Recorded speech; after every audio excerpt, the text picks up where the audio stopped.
Okay, everyone, welcome back to another episode of See You on the Other Side. Mhm. We have got Micah Stover here with us today, and I'm so excited to talk to her. So, Micah Stover, you are a psychedelic somatic therapist and a trauma midwife. So, I just want to get out the Mm. gate and ask this question. What is a trauma midwife? Good question. Yeah, it is a good question. And let me unpack it because it's not like a thing that I went to school and got some sort of certification that says trauma midwife. I think that the language of the medicine is all symbol and metaphor. And when I say the language of the medicine, I mean obviously psychedelic earth medicines. And so, in one of my early ceremonies, when I was on my own, starting my own healing path, uh, I was at that point pretty acutely aware that I had a lot of intergenerational trauma that had not been unpacked. And it was actually birth and pregnancy that brought me into awareness of that. And there's that expression that people often talk about it in indigenous worlds that like wherever there's trauma that we inherit, also there are gifts. And sometimes the trauma and the pain can eclipse our capacity to see the gifts that are there.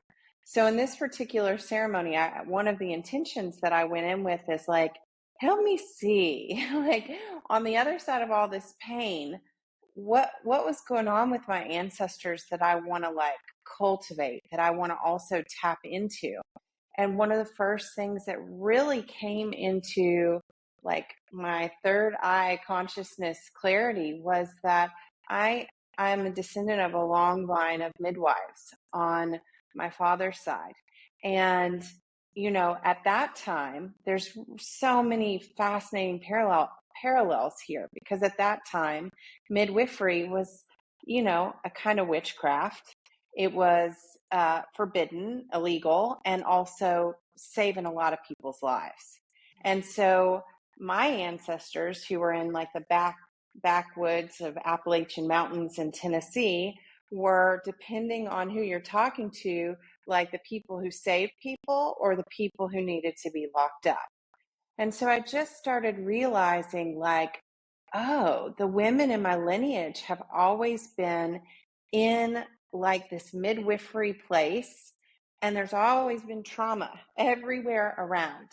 And so my iteration of that is to be also in a birth space, albeit not necessarily bringing them for the fresh, brand new babies, but like the rebirthing of spirits through this psychedelic birth from pain into potential, into purpose, into alchemy. So that's really where that title comes from, is from a lineage of being in midwifery and working with trauma. Wow. Wow.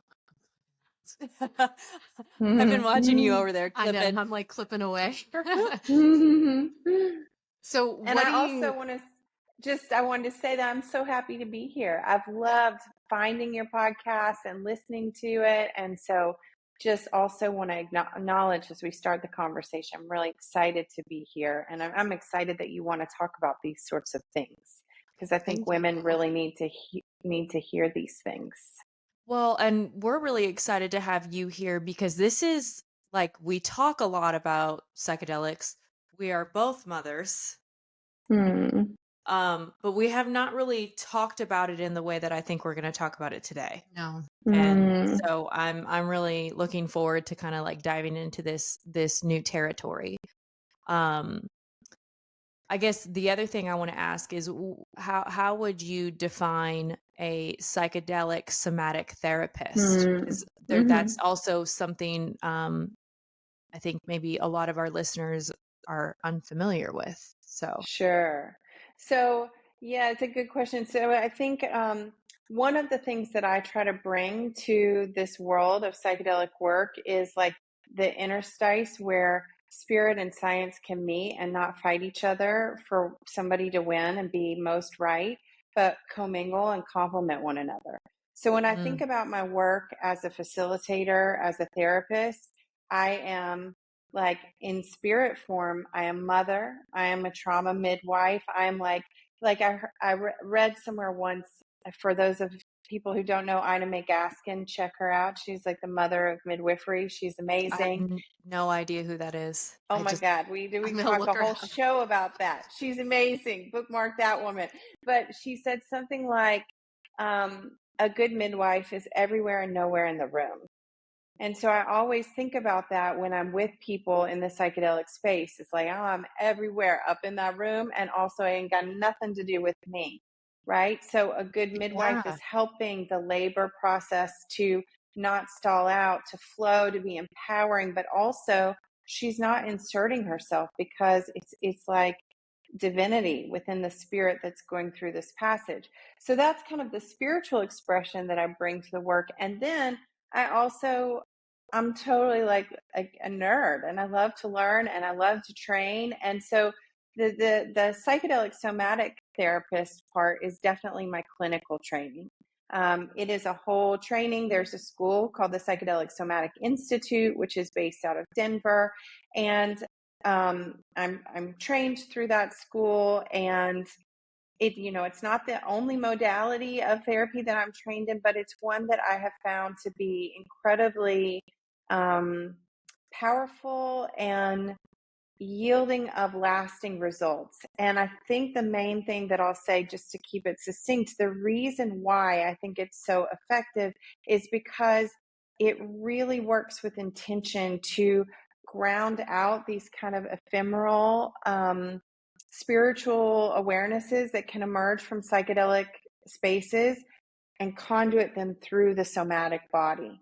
So we're always working in a psychedelic somatic session to say, okay, so this is the thought, this is the idea, what's happening in the body. Like, can we connect what's up here with what's down here? Oh wow, maybe if those things are moving in tandem, we feel more whole, right? Yeah, Christine, you've talked about your last like journey, feeling very embodied in it, like, Mhm. and that being the first time that that ever really happened for you. So Mhm. that's interesting, is connecting those two. That, and the other thing I wanted to add, the journey that I had before that, um, it was about uh, all of my ancestral trauma and experiencing my ancestors' trauma, not even my own. Mm-hmm. And part of that journey was experiencing the trauma of birth. Mm-hmm. So it was like me literally like being Yeah, birthed out, and that being a traumatic experience. And that was, absolutely. yeah, crazy in itself. So yeah, and Yeah, I've done somatic, I've done a somatic therapy session, um and it was wonderful, but I've never done it with together. psychedelics. Yeah. Mhm. Yeah. So S- So it's like, the I always tell folks, like, the meds aren't the cure. They're a catalyst, right? we say So that you too. have I to, love that. yeah, so you have to bring these things together, right? When Yeah. you can, same with somatic work. Like, okay, so provocative, things are happening, things are moving. If we add in the right set and setting this elixir of a powerful medicine, then the depth and scope of what we can get to, and how we can like reconsolidate it inside ourselves, inside our psyche, is just amplified. Yeah. Yeah. So with psychedelics, how do they assist in healing like birth trauma and a fertility Mm. wound? Like what, like can you give like a more can you give like an example of what like a session would even look like? Because I feel like this is such a foreign topic to everyone. Mhm. Mhm. I could talk to y'all till the cows come home about this topic, because it is just, I mean, I came to psychedelics because my first pregnancy was fraught with kind of catastrophic incidents. I had two placental abruptions, a vanishing twin. I ended up with preeclampsia. My my son who made it, we spent 6 weeks on bed rest in the hospital, which is not a very like good for the nervous system place, even if people are trying to Oh. take good care of you. And then he spent his first 3 weeks in the NICU. And it was after that experience that I was like, oh shit, like I have a lot of unresolved trauma. And also, from a clinical perspective, was diagnosed with postpartum psychosis. Uh, it's interesting. Again, I want to bring balance to what science says and how, like, a more indigenous curandera might approach it, which is to say, "Oh, I don't think you were so psychotic. I think you like tapped into the ancestral cave and you were hearing what all the women in your lineage have been screaming for years." Which is like, Mm. somebody come save us from this shit. And so, I'm humbled and honored to show up to that and break Yeah. as many of Can the I cycles as ask I you, can. I wanted to get into that, like how you even got into this space to begin with, and that's like a the crazy entry point. Uh, Not crazy, but that's like an interesting entry point because we were talking a little bit before we started talking to you, and she mentioned earlier I struggled with postpartum depression with my third child, not Mhm. having a clue what was going on, and I ended up being medicated about Mhm. for probably a year, and afterwards when I started really digging in and healing and doing the inner work, I had a completely different perspective on what my postpartum depression was and where it stemmed Yes. from. And I think that that gets a lot of pushback because so many people are like, well, no, your chemicals and your hormones are just off balance, and so it's normal. And I was like, for me, I had a Mhm. daughter and I had a Mhm. lot of mother wounds, and it Mhm. triggered so much of that because I had Totally. kids before, but it didn't really hit the same In the way. same way. Mhm. So, yeah, I definitely think that it's kind of on point with what you're saying. Like so many women are like diagnosed postpartum depression, postpartum anxiety, postpartum psychosis, and I just think it's a little bit deeper than that, and it's a hard pill Yeah. to swallow. Yeah. I mean, I think it's like, I want to be clear because I think sometimes I don't think there's any like, I don't think I think it's too reductionistic to be like there's good guys and there's bad guys in terms of doctors, clinicians, and also medicines, right? Like, Yeah. I think there was a period in order to stabilize in which pharmacological meds helped me like stabilize, which was, I'm not ashamed to say it. And I do think it helped. But man, no freaking way was that going to get to the root of what was there. No Yeah. way, no way, no way, no way. So I guess I just want any listeners who are like, oh God, I'm taking pharmacological meds. Does this mean I'm not looking at my ancestral shit? No, honey. You do what makes you feel like you can show up, and until you feel like you have it in you to look deeper, and then you go. Mm. And nobody knows that timeline better than the mother in her own body, right? Yeah. But the other thing that I want to say, and I get real fiery about this, is that these experts, and a lot of times they're men who don't, I'm sorry to say, but they don't know shit. They may have a lot of training, but their body has never delivered a baby, will never deliver a baby, doesn't know what it's like to menstruate. And they're trying to control the uncontrollable, which is the great mystical design of the woman's body. Our Yeah. capacity to bring a soul from some other place where souls come from into this earth is like, it has been catastrophized by the medical model. And that's like, so many people in psychedelic spaces recall birth trauma. Why? Because they're being pulled out by forceps, because they're being induced before baby is ready to come out. Like, I could go on and on and on and on and on, but I won't because it's too much of a rabbit hole. I think we have to. This is one of the biggest things I think as women healing we have to do is reclaim birth. Reclaim birth, reclaim our cycle, reclaim our darkness, reclaim all that. Because guess what? That's where our power is. Our Well, power and our pleasure. And we yeah. deserve both. And if you really think about it, I feel like women are the closest thing to God because the fact that women can carry life and create life, like, that's a fucking that's crazy if you just really think about Yeah. it in itself, and I feel like when women, um, are pregnant, it's like there's a lot of focus on, "Am I having a boy or a girl?" There's diapers and sleepless nights and but, like, we don't talk about, like, the deeper things of that are gonna come with having a child and bringing a child Mm. into this world, and it's like those are things we just don't even talk about. So then it's like this woman gives birth and it's supposed to be the happiest moment of her life, but then she's struggling with depression, and it's like, well, I shouldn't be struggling with depression. I have this child and I just gave birth to this child and it's beautiful, and it is. But there's often not support. There's often not these conversations about having these types of feelings or your body changing or your hormones changing and all of this. It's just like diapers and kind of the stuff, yeah, it It's all matters, but surface. yeah, it doesn't really Yeah. matter. So Yeah. I think a lot of women struggle, and then there's a lot of shame that they're struggling.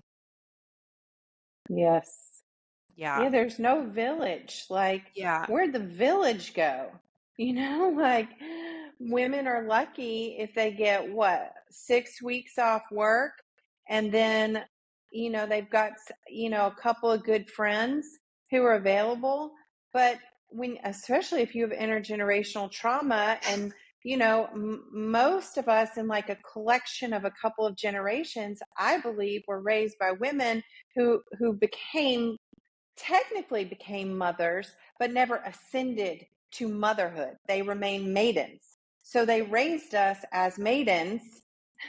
So we can't really go to the maiden for Mm. advice on how to mother. So, yeah, we're going to feel some rage about that, because it's like, oh shit, like, you didn't mother me. No wonder I'm feeling all kinds of confused right now, right here. Holy shit.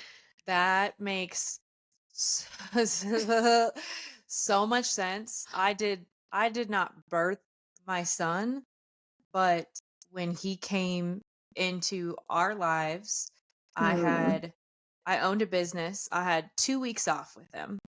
And those No. 2 weeks, they weren't off, and I didn't feel like I had a village.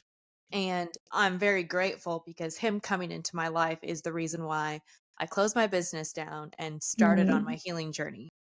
But also, it's been a very big challenge because it's like you're raising this human, and then while you're raising this human and on your healing journey, you're like, oh shit, like this is really challenging for me. I love to give these things that my child needs, but it's almost like pouring from an empty cup because you're giving them things that you never got. And so it's this, I love to do that, and I'm gonna do that, and I'm gonna break that cycle, but also I don't have support. I don't have a village. I didn't get mothered in that way. I didn't get fathered in the way that my father wasn't there. Like, so a lot of things Mhm. have shown up for me, and there's been a lot of grief that has come with being a mother, that has been really challenging. And it's something that Mhm. it's a daily struggle. Yeah, it's really meta, because you're like Yeah. trying to do all of these things that you don't have necessarily a felt sense, because you didn't experience it yourself.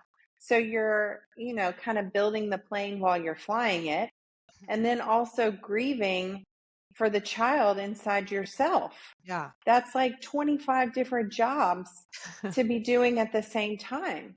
And then also, this is another theme that I have experienced, and I see it with so many of the mothers in my care, is that then feeling this kind of epigenetic load and burden of needing to be so compensatory. And what I mean by that is I got to do so much better so that my kids don't have all the things that I had. So it's almost like doing triple time. And I think that this is a real opportunity, because what I would say is that our kids don't need the absence of adversity to be good. They need the presence of repair. Ooh. So we're not so wounded because the stuff was hard. Hard is actually what cultivates grit and tenacity and resilience. But hard in the absence of unconditional love and repair is crushing, right? So for moms listening, like, give yourself a break, because even if we be telling our kids all the right things and trying to do all the right things perfect, they feel if we don't treat ourselves with that same grace and compassion that we're telling them to treat themselves with, Yeah. Yeah. right? It's That makes a it's lot of sense. I have a friend who is a self-proclaimed perfectionist and is almost like, I don't want to say proud of it. She knows it's like not a great thing, but she's like, yeah, that's just how I am and that's how my parents taught me to be, but I don't want my children to be that way. I only expect perfection from myself, not my children. And I'm just sitting here thinking, well, but that's what they're going to emulate. That's what they're going to Absolutely. see. Like, because you have to heal that part of you that feels like you have to be perfect before your kids are ever going to be able to see that and realize, oh, I don't have to be perfect either. Totally. And eventually they'll start mirroring it to you, like saying, but you don't do that, mommy. Yeah. And then you're like, oh, whoops. So yeah, there can't, at some point, like, the dissonance can exist, or we end up certainly improving upon what we experience, but still perpetuating some new version of it. Can we like get rid of that old saying? I swear, I feel like it's been used for generations, the do as I say, not as I do. Like, Mm-hmm. I don't know a situation where that has ever worked out. Mm-hmm. Yeah. Mm-hmm. Because that very much confuses like a little child's mind. Mhm. Like, well, then why are No, you it's doing so it? confusing. You're saying to do this, but you're doing that. So like, I'm trying to emulate you. You're the parental figure. When the other thing that comes to mind is, like, good old Mr. Rogers. What is that quote from him? Something like, kids never remember what you tell them. They remember how they felt Mm, with you, right? So I think that's the other thing, is like, another quote that comes to mind, not to do a bunch of quote dropping, but this is one of the things I think is most important to think about as parents. Carl Jung said, the greatest detriment to the child is the unfulfilled life of the parent, Yeah. right? So Yeah. for us, if we want our kids, so many parents, I don't think just moms and dads, but definitely moms, are like sacrificing things that they want to, I got to do all these things for my kid. Meanwhile, there's a message wrapped up in there that I think is definitely not intended, but felt all the same. Mom sacrificed everything for me. I have now, child has guilt. Mom's unfulfilled, and child feels responsible somehow for that. So it's really important, even if it means we have to take time away, like, for example, I'll use myself as an example. We have a new baby that just appeared, this miracle in our life that we've been looking for. And this little girl just showed up, and I'm supposed to fly tomorrow to Denver for an interview for my book. And part of me has had to really have big back and forth with other parts of me about, I mean, you need to cancel that. You have this miracle that showed up. Meanwhile, the other part of me is like, you wrote this book for your kids. You really not going to see that through? Girl, you're going to get on that plane and you're going to trust that the world doesn't hinge on you being the glue that holds everything in place all the time. Well, and Because that isn't might actually give other people a chance to show up. that's what the village is supposed to be Yes. for?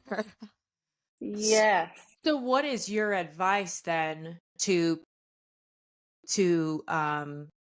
mothers who are listening who, relate to not feeling like they have a village or feeling like they're parenting, but they didn't get that type of parenting when they grew up?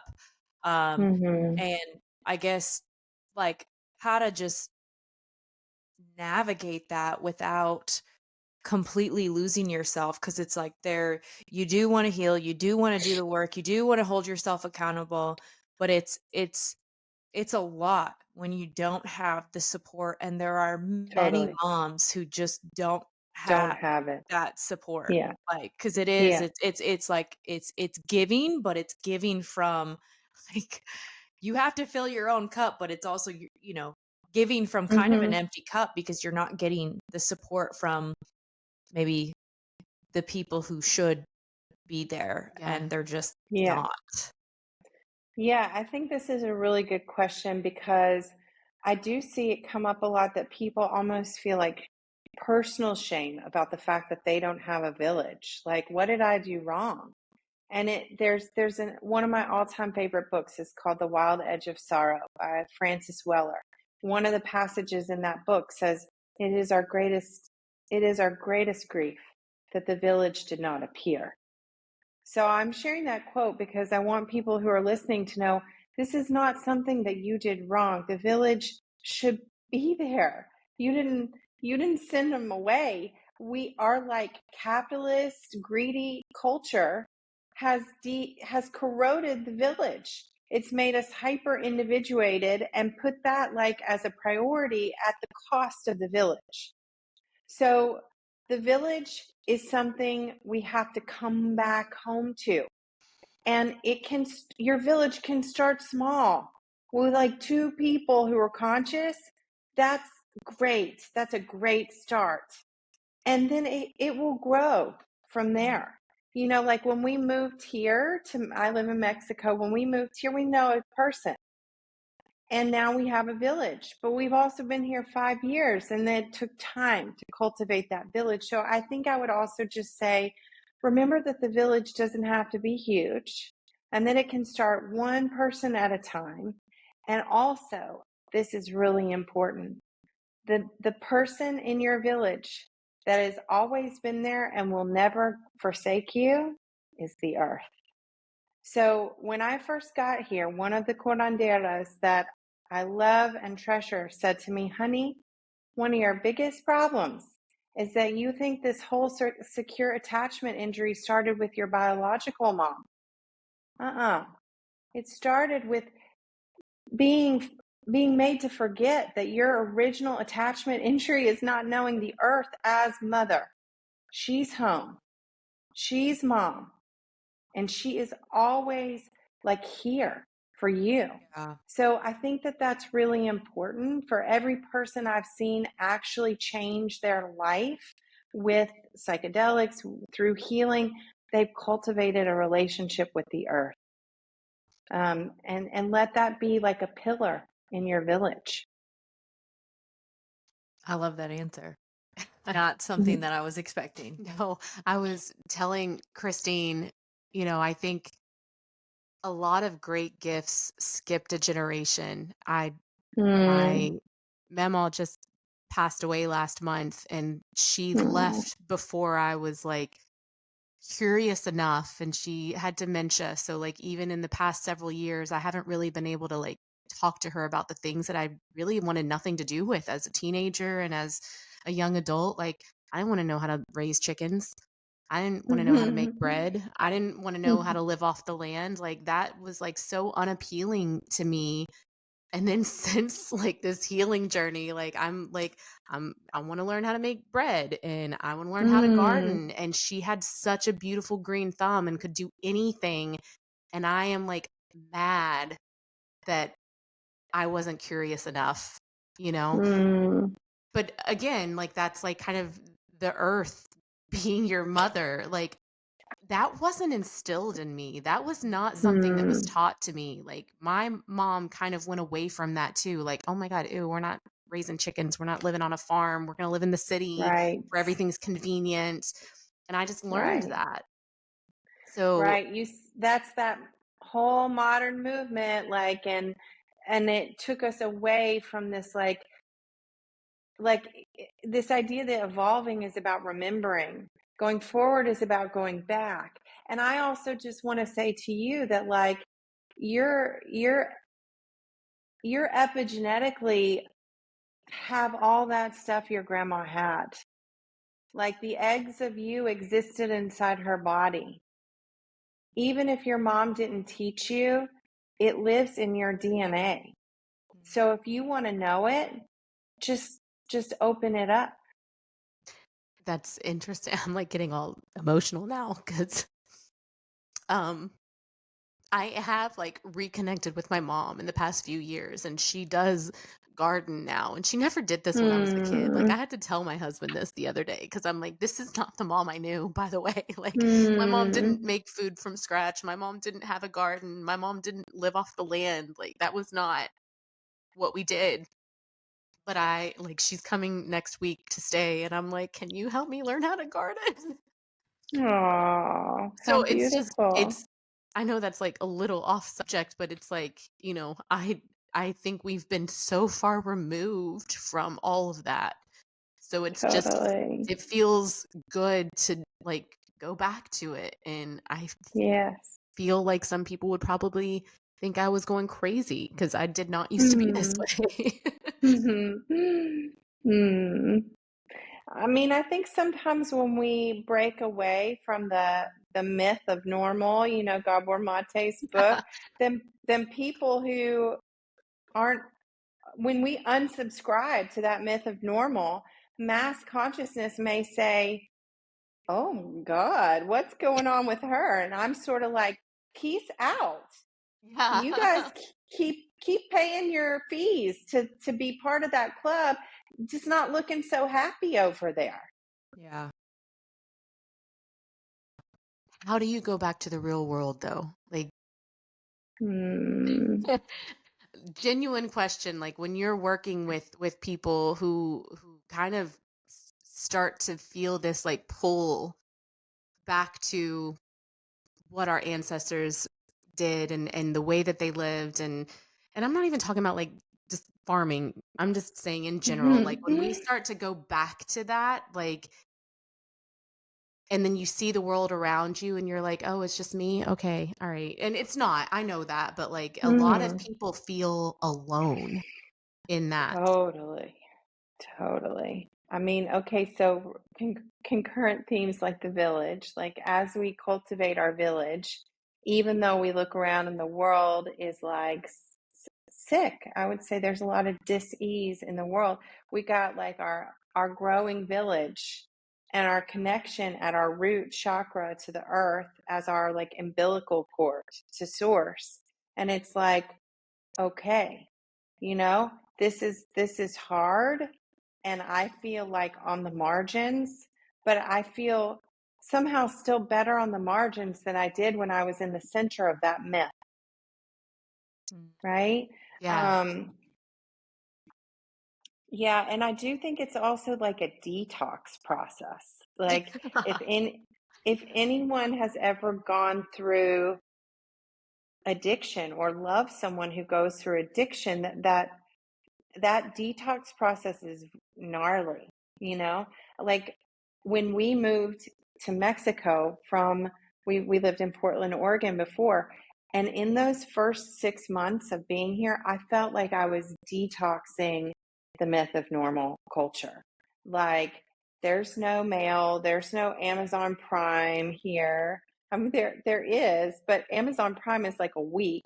It's like Like normal It's shipping. not, there's no Whole Foods with like 45 different supplements for every possible thing. There's like, and I'm not too proud to own that felt really uncomfortable for me in the beginning. Oh, And I'm parts sure. of me were like, what the F have you done, girl? With your 2 babies? Where are you? What are you doing? Why did you do it? This is whack. And over time, I've come to see that decision saved my life.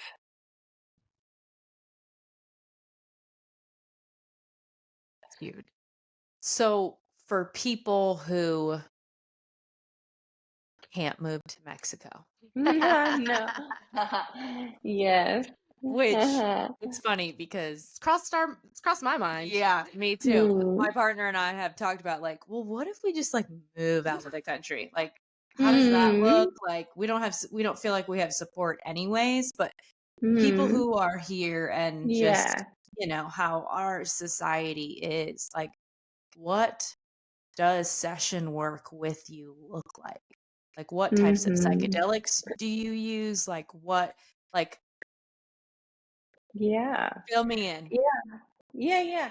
I mean, and that's a totally fair question because a lot of my clients are not leaving the States to go be exiled in Right, foreign right. countries, you know. But I do think that really unsubscribing to the myth of normal in all the myriad ways that we're consciously and unconsciously subscribed to that, and starting to cultivate a village and a garden, literal and metaphorical. It's like, we plant the seeds in the spring. We don't have the garden isn't lush until the summer. So, really, also like shifting our mindset from this immediacy to things have to harvest, there's a seasonality to it, right? And I talk a lot with my clients about nature because, like, I can't stress that enough. Every single person I've worked with who's not only felt better but stayed better has cultivated some form of like a relational space with nature, and it looks different for different people. Uh, Ongoing support, because it is isolating, especially if we're breaking generational cycles and we can't talk with our family of origins about the stuff, because often we can't, because often we get gaslit or various things happen. um, and I think that community is really important. So there are lots of ways that we can tap into community. There are, I think more and more emerging like local communities of consciousness where, like, you guys have made this podcast to bring consciousness, to bring a conversation to life that was otherwise happening, behind closed doors. Shh, don't tell. So good job. Like, every time we talk about these things, we create opportunities for people to feel less alone.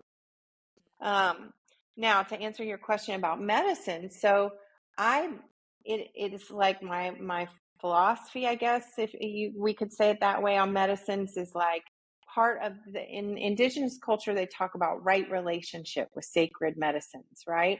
So part of that right relationship comes from being invited to work with a medicine. What does that mean? This is like to receive a call in your spirit. So for me personally, my spirit call was to work with psilocybin. So that is the plant spirit that I work with. I have studied it deeply with many people and spent more hours now than I can count in that space. So it's one I feel very intimately acquainted with. The other medicines that I'm studied and trained to work with are ketamine, MDMA, and also cannabis.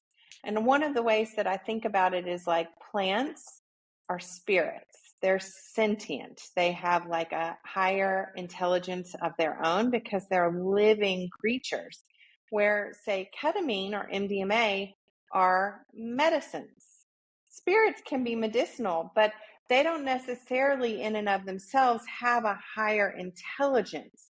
However, as medicinal tools, when they come into our brain and create neurogenetic activity, they can help to unlock our own higher intelligence. So they're medicines that help us to tap deeper into ourself, as opposed to, say, plant spirits that are like bringing us into relation with bigger spirits. And so you can maybe deduce just from that explanation, there are times when I really recommend people don't start their first experience with a spirit outside of themselves. Like if someone comes to me and I can tell they're like not even necessarily in touch with their own spirit self because of trauma and no fault of their own, I'm maybe probably not going to say, let's do psilocybin right out the gate. Because why? Because before we start making relations with other spirits, we need to know the spirit that lives in the house that's our body. I love That that. makes sense? Yes, because I have been, we've talked about this, like wanting to have somebody come on to speak on MDMA. And here is our opportunity. Like this might go a little bit Different in than a what yeah. tangent, but um, I love the medicine. Like it's something that I have said personally saved my marriage, and I have always said Mm, psilocybin was for me and MDMA was for my marriage. Um, I've never done it mm, solo, but I can absolutely just knowing the medicine and the way that it works, I can see how doing that work solo would be so powerful and mhm, beneficial for connecting with yourself. mhm, Um, what does that look like? Like who would you have maybe start working with MDMA, and do you also work with couples with MDMA, or is it just mhm, solo work? mhm. So primarily my work, I focus on individual work. And that's not because I also agree that MDMA is great for couples work. I don't necessarily do couples work. I have before, and I started having very strong like event memory echoes of being in my family of origins. I was very much the therapist between my two parents who were always fighting. And so couples therapy is a really charged dynamic for me because it brings up a lot of old stuff. So I primarily work one on one with people. But now I'm going to really talk to you about MDMA. So MDMA, like LSD, like ketamine, these medicines that were kind of discovered accidentally and or their original application was for something else, and then it was like, oh, what, wait, hold on. So MDMA falls into this category. And people don't realize this, but one of my mentors told me this years ago. He said, when they first realized what this molecule could do, the name that they were using to talk about it was empathy, not ecstasy, empathy.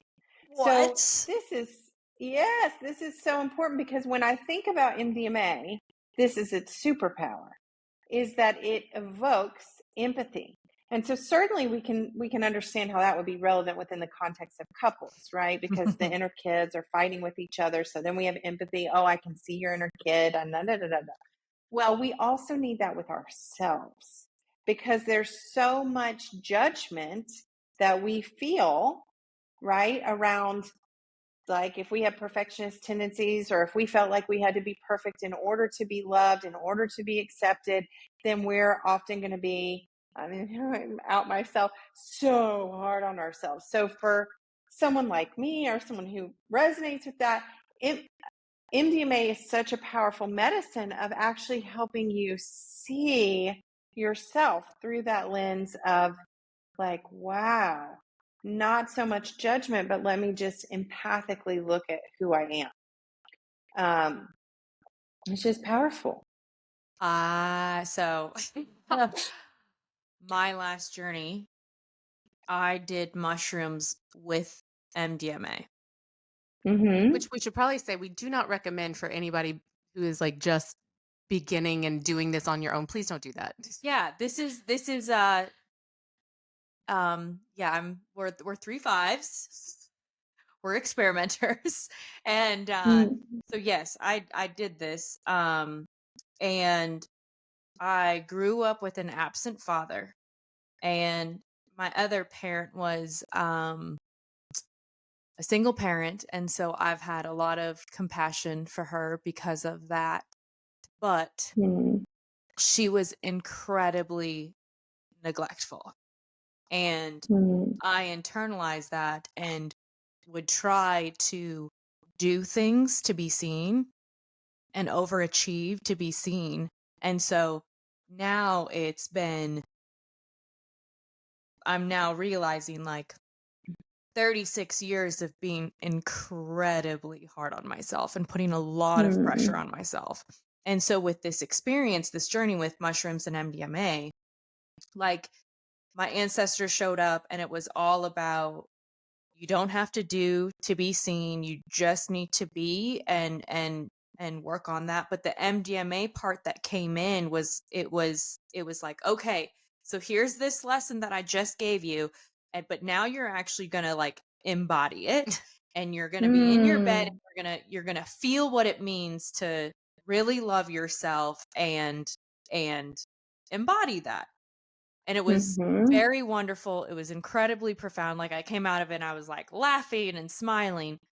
I've really struggled with integrating that, because that's a lot of years of conditioning, and the concept of, totally. you don't have to do, you just have to be. That's a hard concept for me to, like, okay, what does that mean? Mhm, I don't know, like, I still feel like, okay, so what do I need to do so I can be?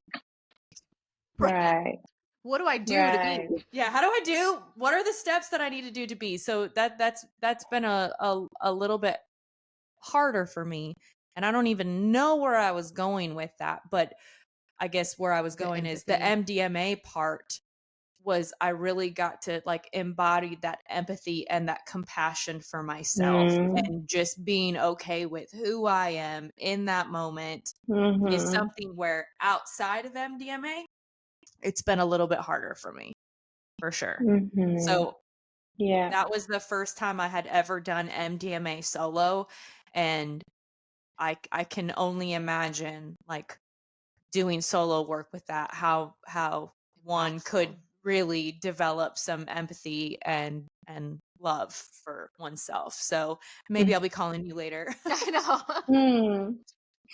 Take me Yeah, through that well, and I process. also appreciate what you said about the struggle to integrate, because I do think that this is one of the like for everything has a superpower, there's also like a challenge. That's part of the balance, the two sides of one coin.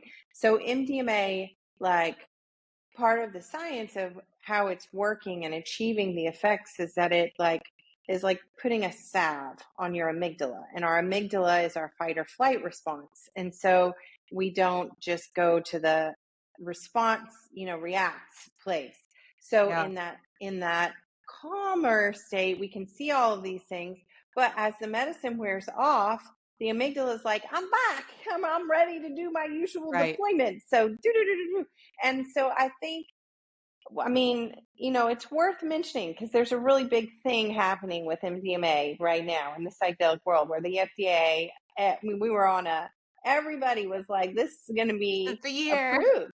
Yeah. This is the year. Like, Yeah. and they just tapped on the brakes. And it's like, I don't want to go too far into that rabbit hole, but I just really want to encourage people who are listening that you don't have to be scared of this medicine. It is highly effective at helping people with complex trauma and PTSD. We've seen that with veterans. The other study group that was really the most, like, astounding transformative results, and this isn't talked about as much, were victims of sexual abuse and sexual trauma, which I think is just, let's think for a minute. One is a war on the outside of our body, and another is a war inside our body. So in both cases, MDMA, it was a really helpful medicine for people dealing with a kind of war, inside or out. Yeah. Now, what is going on with the FDA putting the brakes? Oh, there's so many things, but it's not necessarily about the medicine itself not being safe. I think what we need to be really careful and intentional about is making sure that anyone entering into an MDMA experience understands that the experience itself is likely to be pretty darn good. But coming out is going to be like when a plane lands, it's often bumpy because you've gone from this place where all of the fight or flight responses of the amygdala are sort of restrained, and then they're going to come back. The medicine is not going to make that stop happening. It's going to put it on pause so that you can start to build a felt sense of what it's like if you're not in that rigor. And that is really important because we can't replicate something we have no felt sense of. So, like, if I tell you, oh, Christine, you need to do more human being, less human doing, you would be like, oh, that sounds really good in theory, Thanks. but Yeah. okay, like, Right. so, but if we have a feeling of like, oh, I felt that, then we can, like any muscle, we can exercise it, we can work it, we can build it, we can develop it. But I think part of the kind of challenge that's happening now with MDMA is that it was talked about in such like bravado promising terms because it helps, but it doesn't make things go away. So I Right. think listeners really need to, I feel an integrity to say that the integration can be hard because the heart opening is like, somebody took crowbars and pulled it open. And then it feels really good when we've been guarded for a long, long time. But the guards aren't going away. But now we have a felt sense that we have to continue to work Yeah. I sorry. Oh, with. go ahead. I heard someone say this once, that it feels like open heart surgery, like, and your heart is just like out on the table, and then without proper integration, it just feels like you've just been left out in the open. Yes. And it can be very debilitating if there isn't that work that comes after. Um, Yes. so and I do feel like even though we're talking about MDMA, I feel like that's a little bit with Yes.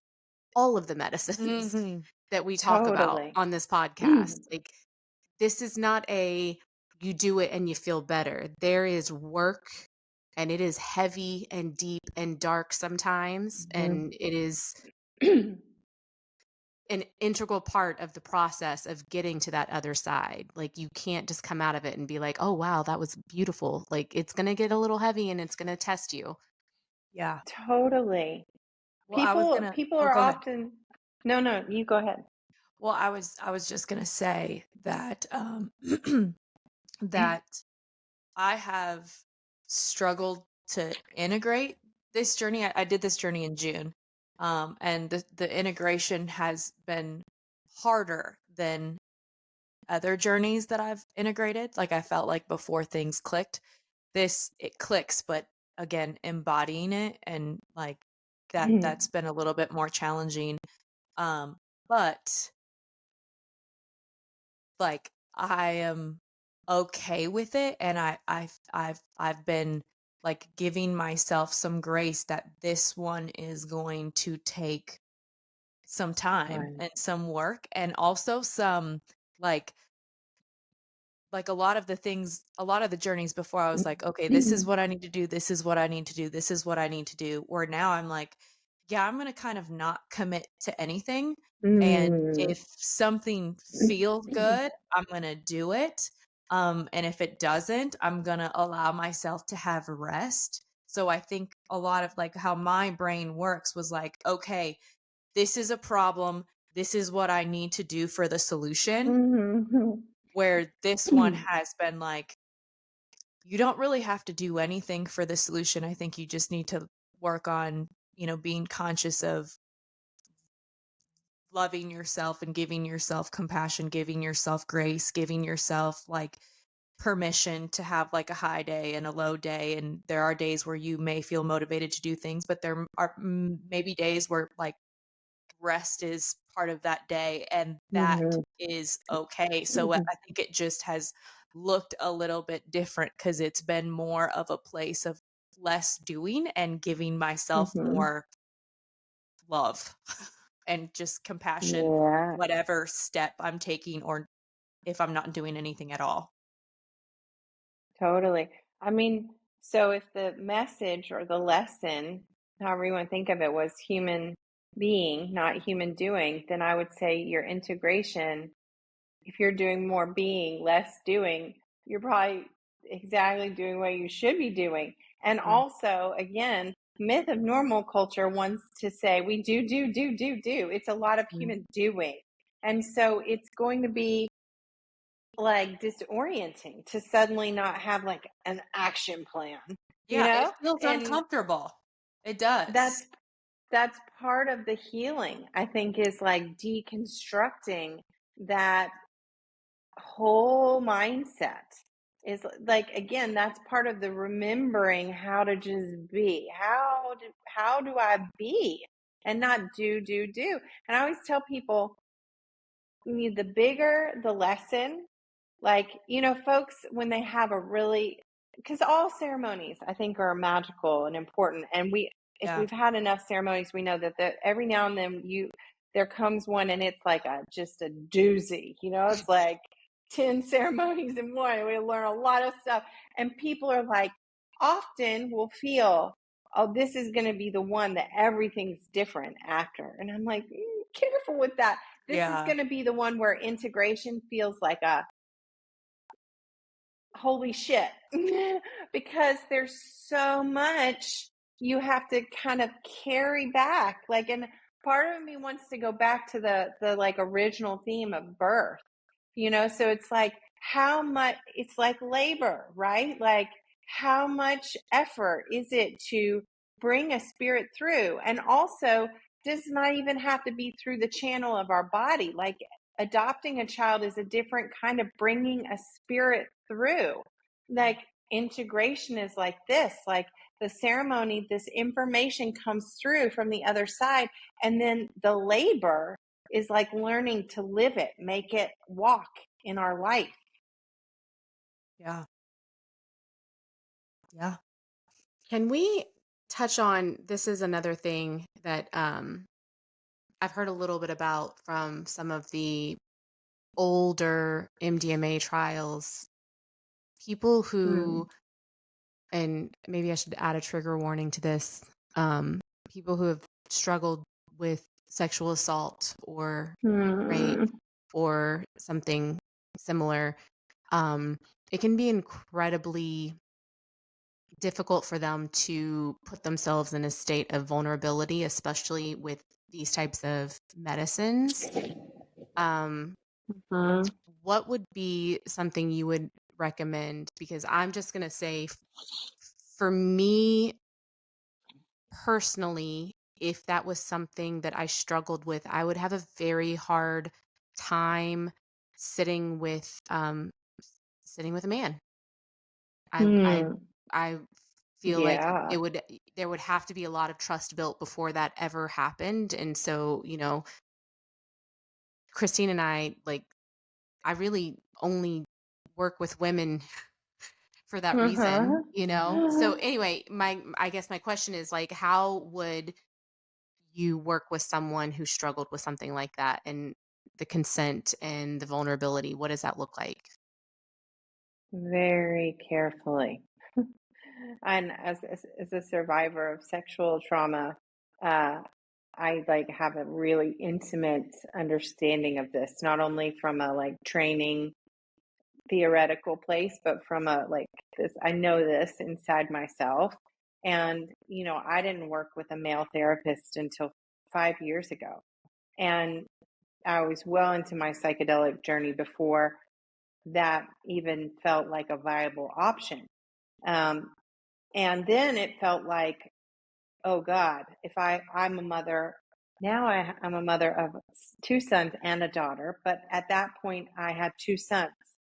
And I was acutely aware of how their physicality, which is totally a normal expression of their boyhood, was triggering for parts of me because of a history of physical violence with men.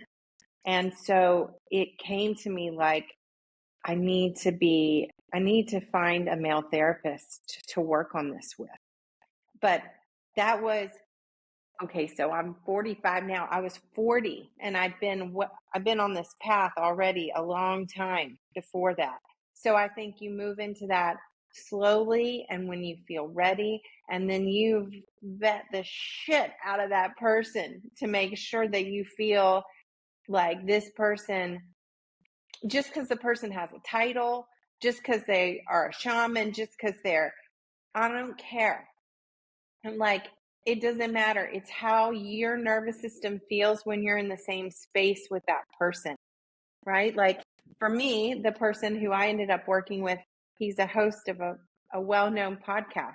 And so I had spent, 3 years listening to every episode of his podcast. And it wasn't even really clear to me until I sat with him in person that, oh, I've been vetting you this whole time. I've Oh, been checking you out to see what you're all about.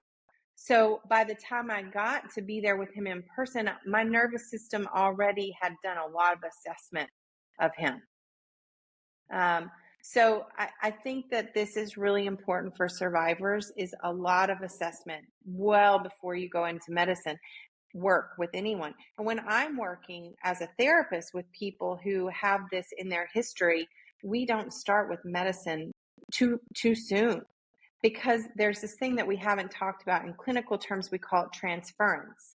And transference means like the externalization of all the trauma wounds onto the canvas of the therapeutic container in order to have a corrective experience, right? So if we go, it's like any relationship, if we go from, zero to home base right away, that's going to yield so many problems. Even if in the short term of the ceremony, it feels like good stuff's happening, the vulnerability hangover, the vulnerability remorse, all of that can undermine the efficacy of everything that came up.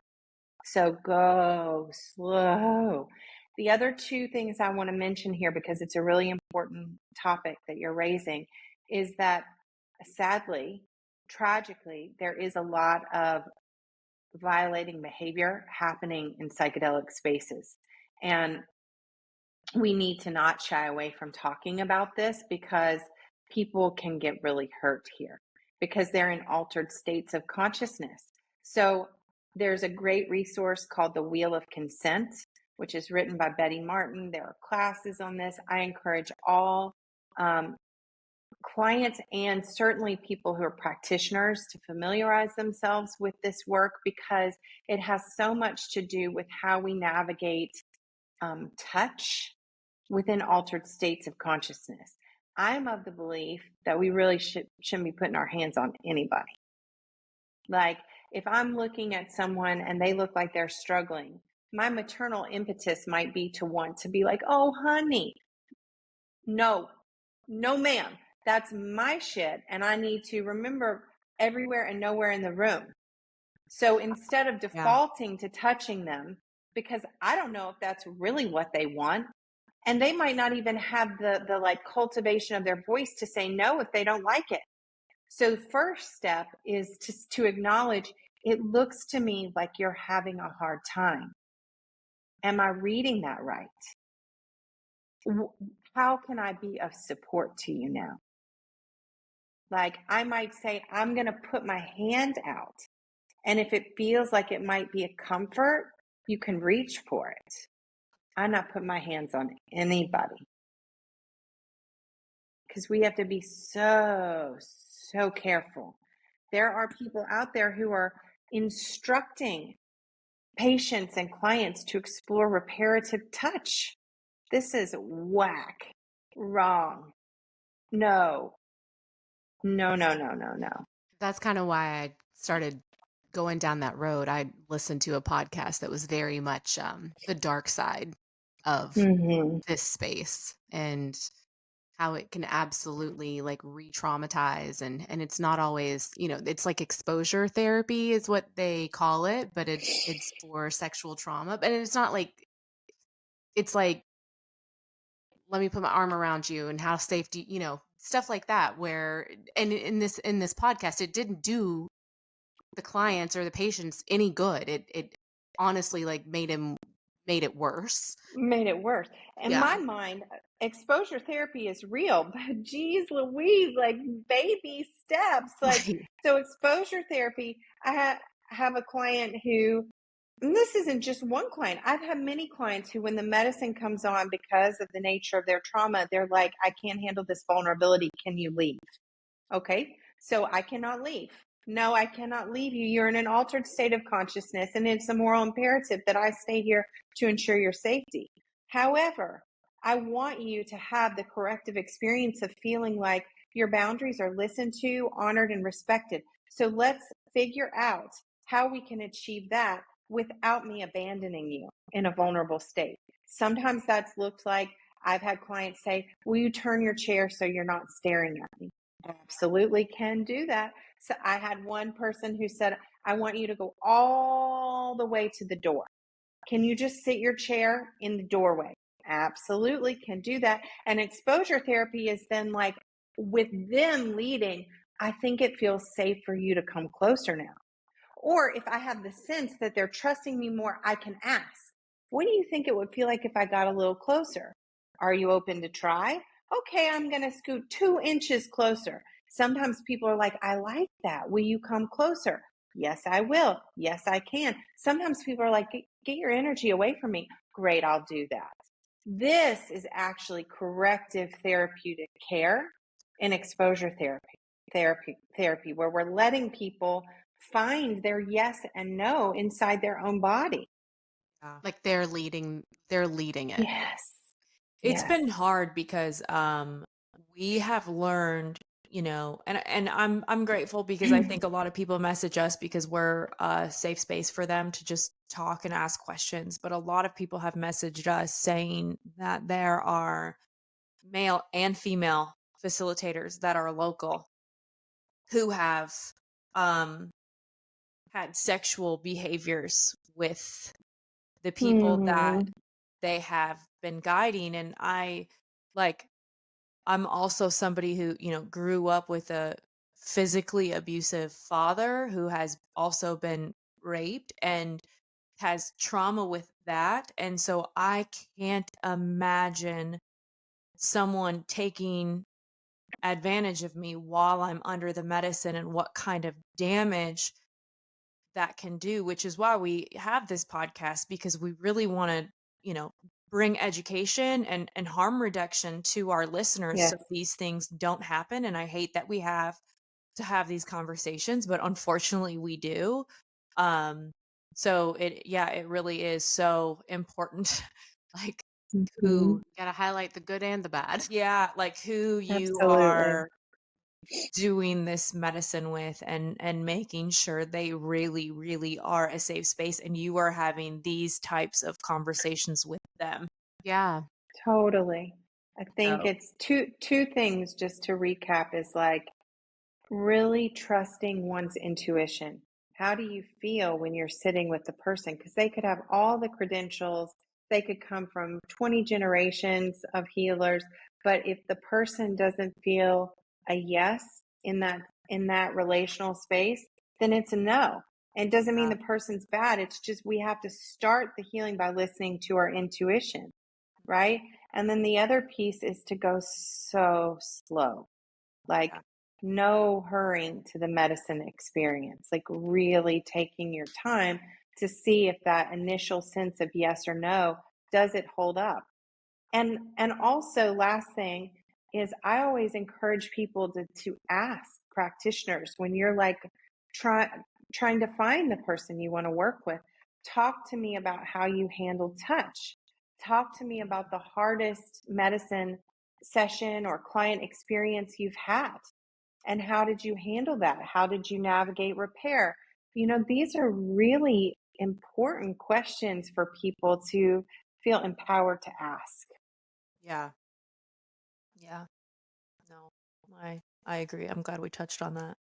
It didn't mean to, but it went where it was supposed to go. Hmm. Um, can you tell us a little bit about your book that's coming out? By the way, it's in my Hmm. Amazon cart already. I know it's out in November. Oh, So, but yes. yeah, let our listeners know what that's about. Yeah, so it's called Healing Psychedelics. And, the topic that we were just on is actually a large impetus as to why I officially decided to write the book. I started writing the book after my son was born. And when it began, it was mostly like, I need to write that, like I said, I was having postpartum psychosis or talking to my ancestors, and I was hearing all of these stories from women in my lineage, from my grandmothers and my aunts. And I was like, I need to write this down. I need to write it down for myself. I need to write it down. Maybe my kids will want to know this history someday. And it evolved over time. Like, this is no longer my story. I mean, my story is part of it, but it became a story of the work. And what does it mean to heal with psychedelics? Like, to actually heal, not spiritual bypass, but also to heal the stigma around psychedelics, which is like part of the psychedelic legacy that we're trying to heal, that they're bad and dangerous. And the moment when it was like, okay, Micah, no more hemming and hawing about this anymore. There was a young woman who I had known years before, and in a totally different capacity. Not, I wasn't even a psychedelic therapist at that time, and she was a mutual friend of a mutual friend, and our mutual friend reached out to me and said, she's something really bad has happened to her, and I don't totally understand what it is or what it was. And I think my friend was a man, and she was a young woman, and he was like, I think it's sexual, and it involves something psychedelic. And at that time I was starting to work with psychedelics, and he was like, I'm really scared something is not going to be okay with her. So I reached out to her, and she was not okay, very much not okay. And so she had gone to a retreat in which she'd been served a cocktail of medicine, didn't know what all meds or what doses. And yeah, instructed by a male facilitator to explore reparative touch. And she doesn't remember anything. Like, after he started rubbing her shoulders, she just doesn't remember anything. So this is like right before COVID, when she and I came back into contact. And so we didn't live in the same place. She didn't have the financial means to come to Mexico. I also wanted her to have someone who could support her like regularly. So I was trying to help her really build a care team in California where she lived. And then COVID happened, and everything started shutting down. This is like the worst case scenario. And so a few weeks had passed, and I got a message from her partner at the time saying, we've taken her to a care facility because she was unstable, and they've diagnosed her as bipolar, and she's on all kinds of meds, and it was a disaster.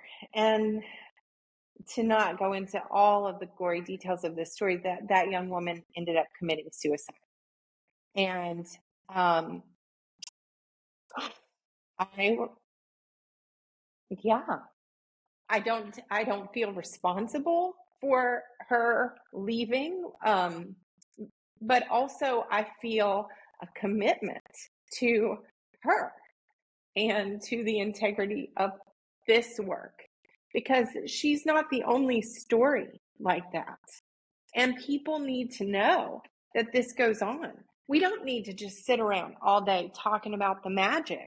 We cannot just be love and light. We have to look at the shadows with equal commitment. And so when that happened, I committed to myself and her that I would finish this effing book. And most of the book was going to be about harm reduction. And her story is a chapter in the book. So the book is many things. It's not just that story. It's a story of all sorts of different kinds of traumatic wounds, from pre-verbal trauma to this kind of inappropriate violation within the psychedelic space, to complex trauma. And the idea is that you have like a companion guide as you read the book who goes with you through the whole psychedelic arc from preparation through ceremony or altered states of consciousness and then into integration. And each chapter has some kind of like therapeutic, this is how it goes, this is what to think. And then there's a vignette of a client, or it could be my personal experience to illustrate. This is kind of what I mean in all these theoretical concepts. And each chapter concludes with exercises and activities so that, in this glorious world, myth of normal, where we're making things more accessible, we're also inflating prices. And there are going to be many people who need this work who aren't going to be able to afford it. And I want to be explicitly clear in saying that a book can never be a replacement for a guide or a facilitator or a therapist. However, if someone is going to choose between doing it all by themselves or having like a companion guide through a book, I'm going to feel a lot better when I sleep at night that they at least have this book in any way that it can be helpful. So that's a little bit about the book. And yes, it will be released in November. And yeah. This is the book we wish we had. Yeah. Yeah. Mm. We will be sure to share the Yeah. book, and I want to just say thank you so much for the work that you are doing in this space. Like I said earlier, we've had a lot of people reach out to us with just experiences, and people say things like, "Yeah, I went to this retreat. I don't know what I took. I think I took ayahuasca. It was this fruity drink." And we're sitting there and we're like, "Oh, it wasn't ayahuasca. They should have told you what the medicine was, how much you're taking." There was somebody who went and didn't know that there was even medicine to be had. There was somebody who went to a retreat, and I think she had, like, what was it? She ended up having to go to the hospital. Yeah. Oh my God. So it's we hear these stories, and they're gut wrenching, and we really want people to be able to um have a little education about the medicine that they're taking, who they're working with. We want people to advocate for themselves. And we even tell people, like, don't just listen to what I say. Don't just listen to what Leah says. Like, do your own research. Yes. If this doesn't feel right for you, Follow that. there is not pressure. Like, do not do it. This is not a rush thing. We want you to feel safe. We want you to feel like you can advocate for yourself. We want you to feel like you can ask any question that you want to ask. This is not a pressure situation, but you have to go into these things and be aware that these things unfortunately happen. And I absolutely hate that, because the medicine is really can be such a beautiful experience and so healing for so many people. And I hate that this is even something that we have to talk about, but it is. I know. So, Yeah, the 100%. I hate that it's something that we have to talk about, and also it's imperative that we do mhm. because it is a real risk. And sadly, yeah, so we have a moral imperative, I think, to bring consciousness. And I agree with everything you said. It's like, it is really, I made a post about this on social media yesterday. Like, there's this really weird psychedelic deja vu thing happening because, I saw this post. oh, it's Keep like we've been going. here before, people. Mhm. Like, does anything about this feel familiar? And it's like knowledge is power. We have to educate ourselves to feel empowered. And our sovereignty is defined not through like, oh, well, Micah told me, or Christine or Leah told me, or Mhm. I read this in this place. It's like, no, we go and we like ask around and we read around until we feel like in our body, I've got a sense of this. That's sovereignty. And I think these medicines are sovereign tools. So we have to come to them not with a hungry, bleeding heart. I mean, maybe our heart is bleeding, but we also need to match that with right reverence, which is doing our sovereign homework so that we're coming ready. Well, and I just read something the other day that responsibility is what breeds empowerment. And so Mm. we do Mm. say that often is be your own advocate, but like also, we say this too, like, to the people who are like, well, I did it in college and I had a bad trip. And then you start asking questions and you're like, how much did you have? Well, I don't know. Well, who were you with? I don't remember. It's like, well, that's your responsibility to know what you're doing and who you're doing it with and how to do it safely. And, that's why you felt disempowered in that situation, So I think that Mhm. there is a level of responsibility to be had individually as well. And we aren't taught that either. We are taught, you don't know anything about this. I do, and you need to trust me. Hmm. So, Yeah, it's similar to the birth scene, right? Where it's like full yes. circle back to that. Like, let me tell Yeah. you how you should birth. Feet up, Yes. laying back. Actually, no, man, I'm going to stand up because gravity might help here. Yeah. Yes. What's that saying? Like, don't confuse your Google search with my medical degree. Yeah. And it's like, well, don't confuse my body. Like, I know Mm-hmm. my body best. Right. And Right. but I think I'm the we're expert yeah, here. yeah, Yeah. we're so conditioned to, from such an early age, to not trust our body Our and what our, body. because it's like, go hug this person. You don't want to hug this person, but I'm going to make you hug this Don't. person. Right. Go Yeah. do this. And, you don't want to do this, but you have to listen to them because that's your teacher. That's your coach. That's Hmm. this, that's that. And Mm-hmm. I even have to catch myself with parenting, like, not